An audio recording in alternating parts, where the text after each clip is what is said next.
গ্রুপের সিনিয়রদেরকে জানাই আসসালামু আলাইকুম। সমবয়সী যারা আছেন তাদেরকে জানাই কি অবস্থা, আর যারা জুনিয়র তাদেরকে বলছি যে ভাগ। আপনাদের সবার জন্য আমার মনে একটা প্রশ্ন কিলবিল করছে, তো সেই প্রশ্নটা রাখাটা প্রয়োজন আমি মনে করি। আপনারা কি কখনো ভাবেন যে পৃথিবীতে যা ঘটে তা কেন ঘটে, কারণ কি? কখনো কি এরকম ভাবে ভেবে দেখেছেন? কখনো কি মাথায় প্রশ্ন আসে নাই যে এই যে পৃথিবী সূর্যের চারিপাশে ঘোরে, ও অন্যান্য যেগুলো গ্রহ আছে সেগুলো চারিপাশে সূর্যের চারিপাশে ঘোরে। কখনো কি আপনাদের মনে প্রশ্নটা জাগে নাই যে কেন ঘোরে?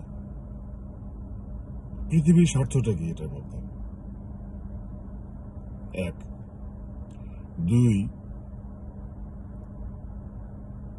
সূর্য কি এমন যে তার পাশে চারপাশে সবাইকে ঘুরতে হবে? সে এত ভাব নাই কেন? সে কেন একাধার ঘুরতে পারে না দুই একটা গ্রহের আশেপাশে? সে কে? তাকে এই অবস্থানে তুললো কে? কারা? কখনো কি মাথায় এই প্রশ্নটা, মনে এই প্রশ্নটা উকি দেয় না কখনোই? যদি এই ধরনের প্রশ্ন আপনাদের মনে উকি দেয় এদিক থেকে ওদিক থেকে, তার মানে বুঝতে হবে যে আপনাদের প্রচুর ফালতু সময় আছে এগুলো নিয়ে চিন্তা করার। কাজ নাই, কাম নাই, সারাদিন সমস্ত নিয়ে চিন্তা ভাবনা। আর যদি উকি না দেয়, যদি আপনারা এগুলো নিয়ে না ভাবেন, তাহলে ধরে নেব যে আপনাদের অনুসন্ধিৎসু যে মন সেটা নাই। ওটা ওটা পরলোকগত হয়ে যাচ্ছে। তো আজকে আমি আপনাদের সামনে যে কথাটা তুলে ধরলাম, এটা নিয়ে যদি ভাবেন,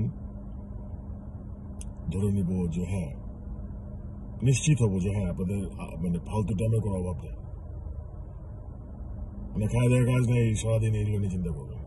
আর যদি না ভাবেন তাহলে ধরে নেব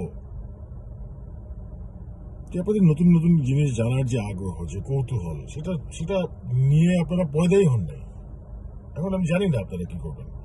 আমার এই চিন্তাটা আপনাদের মাঝে ছড়িয়ে দেওয়ার একটা ইচ্ছা, একটা প্রবণতা ছিল, সেটা আজকে আমি পূরণ করছি। আপনারা দোয়ায় আমাকে রাখবেন, আমার নাম স্মরণ রাখবেন, আশা করছি। ভালো থাকবেন, সুস্থ থাকবেন, আর বি সেক্সি। Thank you.